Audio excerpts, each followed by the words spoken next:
नमस्कार दोस्तों। आज से हम ज्ञान की एक नई सीरीज शुरू कर रहे हैं जिसमें हम पृथ्वी की उत्पत्ति से लेकर आज तक जो जो घटनाक्रम हुए हैं सभी के बारे में डिटेल से जानेंगे। सबसे पहले चलते हैं अपन ब्रह्मांड पर। ब्रह्मांड क्या है, ब्रह्मांड की उत्पत्ति कैसे हुई, मतलब हम जो सोच सकते हैं, हम क्या सोच सकते हैं, हम सोच सकते हैं उससे सबसे बड़ी एक यूनिट, वो सबसे बड़ी यूनिट है, उसी को ब्रह्मांड कहते हैं। मतलब ब्रह्मांड से बाहर हम कुछ सोच ही नहीं सकते। इस दुनिया में जितनी भी एनर्जी है और जितना भी मास है, टोटल द्रव और टोटल ऊर्जा, उसके सम्मिलित रूप को ही ब्रह्मांड कहते हैं। ब्रह्मांड संपूर्ण समय और अंतरिक्ष और उसकी अंतर्वस्तु को कहते हैं। सारा समय आ जाएगा उसमें, सारा अंतरिक्ष आ जाएगा और उसमें जो कुछ भी है वो सब कुछ ब्रह्मांड में आ जाएगा। सभी तारे, ग्रह, गैलेक्सियाँ, खगोलीय पिंड, उनके बीच जो भी सिस्टम है, सारे कण, पदार्थ, ऊर्जा, सब कुछ ब्रह्मांड में आ जाता है। तो इस प्रकार हम कहें तो ब्रह्मांड में क्या है कि टोटल एनर्जी और total mass is equal to the universe, यानी सारा द्रव, सारी एनर्जी मिला के ब्रह्मांड बनता है। अब बात आती है कि ब्रह्मांड है तो कितना बड़ा होगा ब्रह्मांड। ब्रह्मांड का अवलोकन योग ब्रह्मांड का व्यास वर्तमान में लगभग 28 अरब पारसेक यानी 91.1 अरब प्रकाश वर्ष है। और प्रकाश वर्ष क्या है, तो प्रकाश वर्ष है दूरी मापने की इकाई। ये तो हो गया ब्रह्मांड कि ब्रह्मांड में क्या क्या आता है। अब बात आती है कि ब्रह्मांड की उत्पत्ति, ब्रह्मांड की उत्पत्ति से संबंधित सिद्धांत। ब्रह्मांड की उत्पत्ति कैसे हुई भाई, हमारे मैथोलॉजी में कुछ अलग बातें हैं, साइंटिस्ट कुछ और बातें मानते हैं। तो इसी के संबंध में जो हमको केवल वो देखना है जो साइंटिस्ट मानते हैं। ब्रह्मांड की उत्पत्ति से संबंधित कुछ प्रमुख सिद्धांत हैं, जिनमें से एक है महाविस्फोट सिद्धांत यानी big bang theory. Big bang theory किसने दी थी? एफ जॉर्ज लेमेंतर ने दी थी। और दूसरा सिद्धांत है साम्य अवस्था या सतत सृष्टि सिद्धांत या स्थिर अवस्था सिद्धांत, स्टीडी स्टेट थ्योरी, जिसको किसने दिया था? थॉमस गोल्ड एवं हरमन बांडी ने। एक है दोलन सिद्धांत यानी pulsating universe theory, doctor Alan Sandage. और एक है स्फीति सिद्धांत यानी इन्फ्लेशनरी थ्योरी यानी एलन गुथ। ये चार सिद्धांत मैन है: महाविस्फोट सिद्धांत, साम्यावस्था सिद्धांत, दोलन सिद्धांत और स्फीति सिद्धांत। तो ये कौन? बिग बैंग थ्योरी किसने दी थी? F George Lemaitre. Steady state theory दी थॉमस गोल्ड एवं Hermann Bondi. Pulsating universe theory दी डॉक्टर एलन सैंडेज। और इन्फ्लेशनरी थ्योरी दी एलन गुथ ने। तो ब्रह्मांड की उत्पत्ति के संबंध में महाविस्फोट सिद्धांत यानी बिग बैंग थ्योरी सबसे ज़्यादा मान्य है। बिग बैंग थ्योरी सबसे ज़्यादा मान्य है महाविस्फोट सिद्धांत के संबंध में, ब्रह्मांड की उत्पत्ति के संबंध में। बिग बैंग थ्योरी के अनुसार, बिग बैंग थ्योरी का प्रतिपादन किसने किया था? बेल्जियम के खगोलज्ञ एवं पादरी एफ जॉर्ज लेमेंतर थे। लेमेंतर ने बिग बैंग सिद्धांत दिया था। और इसकी व्याख्या आगे चलकर एक और साइंटिस्ट हुए, रॉबर्ट वैगनर। उन्होंने इसकी व्याख्या की थी, रॉबर्ट वैगनर ने इसकी व्याख्या की थी। महाविस्फोट सिद्धांत के अनुसार क्या था कि आरंभ में वो सभी पदार्थ जिनसे ब्रह्मांड बना है अपना, वो एक अति छोटे गोलक या एकाकी परमाणु के रूप में एक ही स्थान पर स्थित थे। मतलब एक छोटा सा कोई पिंड होगा, बहुत छोटा सा, जिसका तापमान कितना था? अनंत, इन्फिनाइट बोलते हैं ना अपन, अनंत, जिसमें अनंत तापमान और अनंत घनत्व था। आयतन अत्यधिक सूक्ष्म था इसका, तापमान एवं घनत्व अनंत था। फिर क्या हुआ कि बहुत अधिक संकेंद्रण के कारण इनमें एकदम से विस्फोट हो गया, जिसको कि बिग बैंग थ्योरी या महाब्रह्मांडीय विस्फोट हम कहते हैं। और जिसमें विस्फोट होने के बाद वो पदार्थ बिखरते गए, या मतलब फैलता गया। उसके अलगाव के कारण काले पदार्थ बने, जिनके समूहों से अनेक ब्रह्मांडीय पिंडों का सृजन हुआ। इस प्रकार से हमारा ब्रह्मांड बना। तो महाविस्फोट के पश्चात सौरमंडल का निर्माण कब हुआ? लगभग 4.6 अरब वर्ष बाद सौरमंडल का निर्माण हुआ है। वैज्ञानिकों का विश्वास है कि बिग बैंग की घटना कब हुई थी? आज से लगभग 13.7 अरब वर्ष पहले बिग बैंग की घटना हुई थी। ऐसा वैज्ञानिकों का मानना है। और महाविस्फोट के पश्चात फिर सौरमंडल का निर्माण हुआ था। तो सौरमंडल का निर्माण कब हुआ था? 4.6 अरब वर्ष पूर्व। 13.7 अरब वर्ष पूर्व तो क्या हुआ था कि बिग बैंग की घटना हुई, और 4.6 अरब वर्ष पूर्व सौरमंडल का निर्माण हुआ। इस प्रकार इस घटना से ब्रह्मांड की उत्पत्ति हुई और तभी से उसमें निरंतर विस्तार जारी है। इस प्रकार से ब्रह्मांड का हमारा उत्पत्ति मानी जाती है। तो हमने सबसे पहले क्या देखा कि ब्रह्मांड, हम जहाँ तक सोच सकते हैं वो सबसे बड़ी यूनिट है ब्रह्मांड।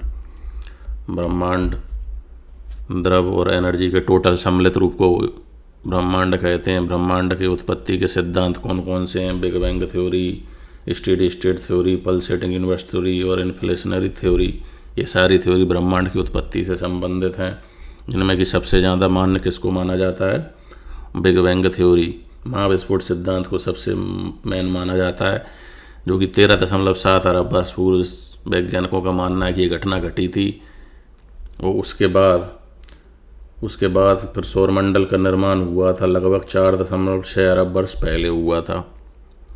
और ये ब्रह्मांड आज भी फैलता जा रहा है, यानी एक्सपांडिंग थ्योरी ऑफ यूनिवर्स, उसके अनुसार ऐसा माना जाता है कि आज भी ये ब्रह्मांड फैलता जा रहा है, फैलता जा रहा है, फैलता जा रहा है। अब बात आती है कि ब्रह्मांड बना, तो ब्रह्मांड में फिर क्या है? ब्रह्मांड के बाद फिर कौन सी यूनिट आएगी? तो मंदाकिनी या गैलेक्सीज या तारा समूह। अब गैलेक्सीज क्या है? तो मंदाकिनी तारों का ऐसा समूह है जो धुंधला सा दिखलाई पड़ता है, तथा जो तारा निर्माण प्रक्रिया की शुरुआत होती है, शुरुआत का गैस पुंज है।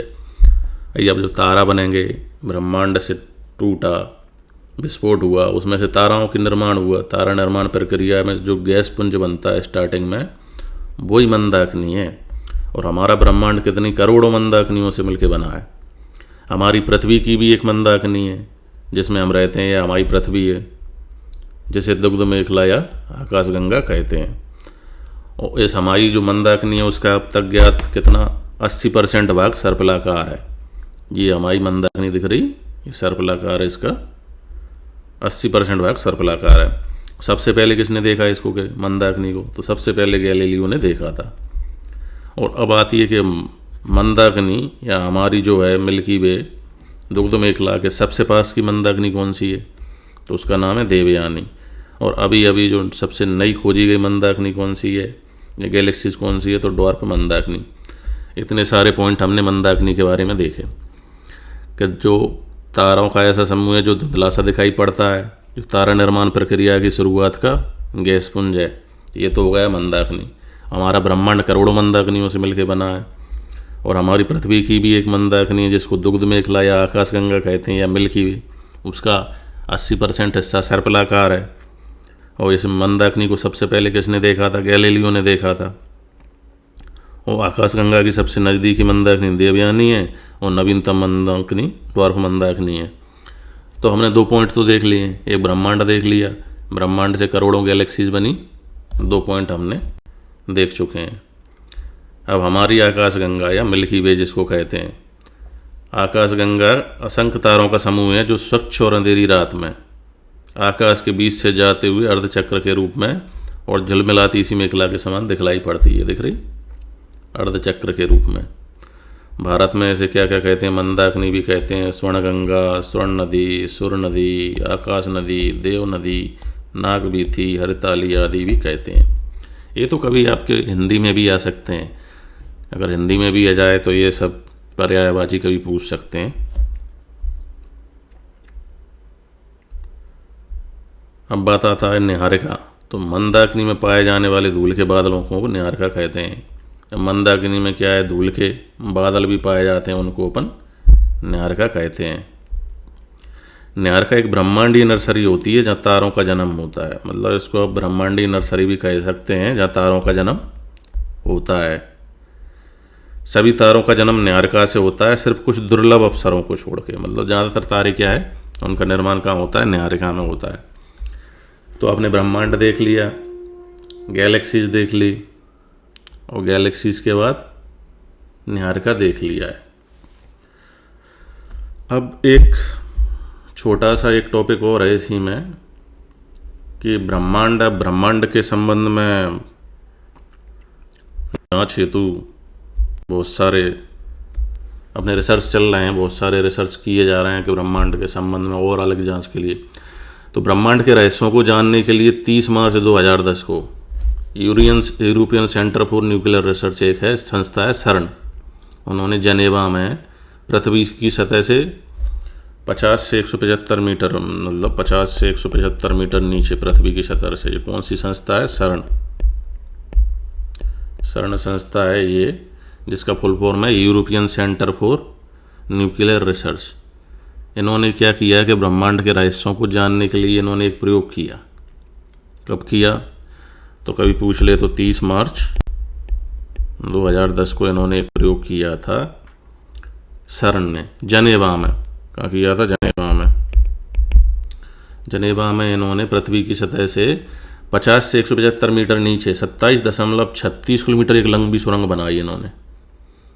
कितनी बड़ी? 27.36 किलोमीटर लंबी सुरंग में लार्ज हैड्रॉन कोलाइडर नामक महाप्रयोग किया इन्होंने, LHC। ये कभी पूछ सकता है LHC क्या है? लार्ज हाइड्रॉन कोलाइडर, है ना, लार्ज हैड्रॉन कोलाइडर। इसका इन्होंने प्रयोग किया। इसमें इन्होंने क्या किया था कि इन्होंने प्रोटॉन बीमों को लगभग जैसे प्रोटॉन बीम होती है ना जी, इन्होंने लगभग प्रकाश की गति से टकराया उसको, प्रकाश की गति से मतलब लाइट की गति से इन्होंने टकराया और हिग्स बोसोन के निर्माण का प्रयास किया। हिग्स बोसोन एक पार्टिकल माना जाता है, इसको क्या है, गॉड पार्टिकल भी कहते हैं। हिग्स बोसोन को गॉड पार्टिकल भी कहते हैं और लोगों का मानना है कि इसी में ही, गॉड पार्टिकल में ही क्या है कि ब्रह्मांड के रहस्य छिपे हुए हैं। तो आपने क्या देखा कि 30 मार्च 2010 को जनेवा में एक संस्था है CERN, उसने एक प्रयोग किया ब्रह्मांड के रहस्यों को जानने के लिए। जनेवा में 50 से 175 मीटर धरती से नीचे उनने एक सुरंग बनाई, 27.36 किलोमीटर लंबी सुरंग बनाई और उन्होंने प्रोटॉन बीम को प्रकाश की गति से टकराया और उन्होंने टकरा के क्या करने की कोशिश की? गॉड पार्टिकल के निर्माण करने की कोशिश की, क्योंकि उनका मानना था कि सारे रहस्य इस गॉड पार्टिकल में ही छिपे हुए हैं। इसको क्या ब्रह्मांड की सबसे बेसिक यूनिट माना जाता है? गॉड पार्टिकल को, गॉड पार्टिकल को ब्रह्मांड की सबसे बेसिक यूनिट माना जाता है, इसी से सारे ब्रह्मांड का निर्माण हुआ है। तो फिर क्या हुआ कि जो CERN था, यानी European centre for nuclear research, CERN ने 4 जुलाई 2012 को हिग्स बोसोन से मिलता जुलता एक पार्टिकल की खोज करने में सफलता हासिल की। इससे ब्रह्मांड के रहस्यों को जानने में मदद मिलेगी। मतलब हिग्स बोसोन से मिलता जुलता जो एक पार्टिकल इन्होंने खोजा है, सब एटॉमिक पार्टिकल खोज करने में इन्होंने सफलता हासिल कर ली। तो ये तो इनकी ये चीज़ें हो गई। अब इसमें बात एक ये आती है कि हिग्स बोसोन क्या है। तो एक ब्रिटिश वैज्ञानिक थे हिग्स, उन्होंने 1964 में, हिग्स ने 1964 में कॉस्मोलॉजी समझने हेतु गॉड पार्टिकल की अवधारणा पेश की थी। 1964 में एक ब्रिटिश वैज्ञानिक कौन थे? हिग्स। उन्होंने कॉस्मोलॉजी को समझने के लिए 1964 में एक अवधारणा दी थी, हिग्स पार्टिकल की इन्होंने अवधारणा दी थी। और इनके भारतीय वैज्ञानिक थे एक सत्येंद्रनाथ बोस के बोसोन थ्योरी थी, इन्होंने एक बोसोन थ्योरी दी थी, उस पे आधारित है ये, बोसोन थ्योरी पे आधारित। मतलब ब्रिटिश वैज्ञानिक ने 1964 में कॉस्मोलॉजी को समझने के लिए एक अवधारणा दी जिसे हिग्स कहा गया, और वो काय पे आधारित थी? वो अपने भारतीय वैज्ञानिक सत्येंद्रनाथ बोस के बोसोन थ्योरी पे आधारित थी। ठीक है, अब बात आती है कि ब्रह्मांड कितना बड़ा है। ब्रह्मांड का व्यास कितना है? 10.8 प्रकाश वर्ष। ये ब्रह्मांड का व्यास 10.8 प्रकाश वर्ष है और इसमें अनुमानतः कितनी 100 अरब मंदाकिनी अपन बोल सकते हैं, 100 अरब गैलेक्सीज हैं। मतलब 100 अरब गैलेक्सीज से मिलके ब्रह्मांड बना है। ये कुछ फैक्ट हैं, इनको ये अच्छे से याद कर लेना। 10.8 प्रकाश वर्ष क्या है? ब्रह्मांड का व्यास है। ब्रह्मांड में अनुमानतः कितनी 100 अरब मंदाकिनी है और प्रत्येक मंदाकिनी में 100 अरब तारे होते हैं। मतलब आप प्रत्येक मंदाकिनी में 100 अरब तारे होते हैं। तो आप देखोगे कि पहले क्या बना, ब्रह्मांड। ब्रह्मांड में कितनी अरबों गैलेक्सीज बनी। अब अरबों गैलेक्सीज में मतलब 100 अरब लगभग अरबों गैलेक्सीज में क्या बने, फिर तारे बने, अरबों तारे, है ना। प्रत्येक गैलेक्सीज में अरबों तारे बन गए। अब तारे में ही अपने सौर वगैरह आ जाते हैं, सूर्य वगैरह, तो ये अपना फिर सौरमंडल बना। सौरमंडल के बाद फिर अपने ग्रह बनेंगे, फिर उपग्रह। इस तरीके से एक लंबी श्रृंखला अपन इसको मान के चलते हैं। ठीक है, ये हो गए अपने ब्रह्मांड का लगभग लगभग अपन ने सारा पोर्शन कवर कर लिया है। ठीक है, इसको यहीं पे ख़त्म किया जा रहा है। ब्रह्मांड के संबंध में कोई और भी आपकी अगर क्वेरी हो तो आप उसको पूछ सकते हैं।